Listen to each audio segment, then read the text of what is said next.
இன்றே டவுன்லோட் செய்து உங்கள் ஃபேவரட் ஷோக்களை என்ஜாய் பண்ணுங்க. மாமா, இன்னைக்கு என்னோட பிறந்த நாள். என்ன ஆசீர்வாதம் பண்ணுங்க மாமா.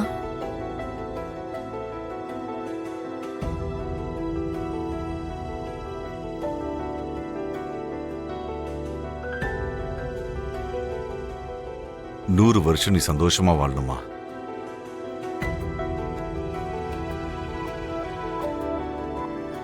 பூமி, காலையில இருந்து ஏதோ ஒரு விஷயம் குறையிற மாதிரியே இருந்துச்சு. ஆனா இப்ப உன்னை பார்த்ததுக்கு அப்புறம் அந்த குறையெல்லாம் நிறைய ஆயிடுச்சுமா. என்னாச்சு மாமா? எல்லா வருஷமும் இருக்கிறதானம்மா. இன்னைக்கு போகி ஆச்சே. உன் அம்மா நம்ம எல்லாரையும் விட்டுட்டு போன நாள். அதான் காலையில இருந்து யோசிச்சுக்கிட்டே இருந்தேன்.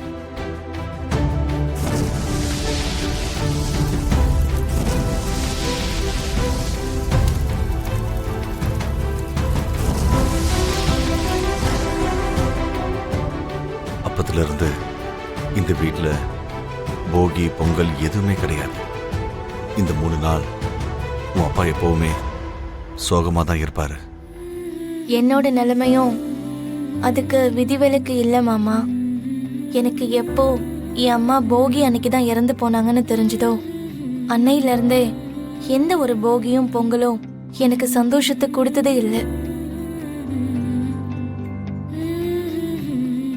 கண்ணீரோட நான் இருக்கிற இடத்துலயே அமைதியா இருந்துருவேன்.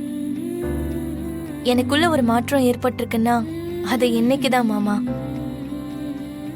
அதுவும் உங்க பையன் ககனாலதான் இந்த மாற்றம். அவ என்ன பண்ணாமா? என்னை எங்க அம்மா கிட்ட பேச வச்சாரு மாமா.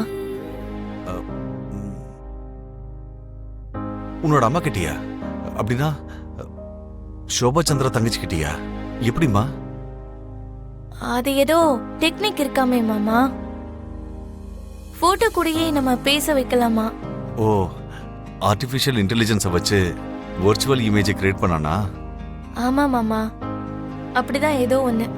ஆனா என்ன, உண்மையிலேயே அம்மாவே கண்ணு முன்னாடி நின்னு பேசுற மாதிரி இருந்தது. இல்ல பேசுனாங்க மாமா.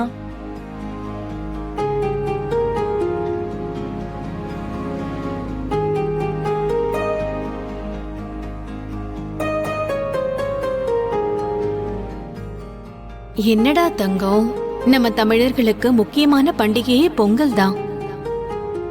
அந்த பொங்கல் போகியிலிருந்து தான் ஆரம்பிக்கும். அப்படிப்பட்ட போகி அன்னைக்கு நீ இப்படி சோகமா இருந்தா எப்படிமா?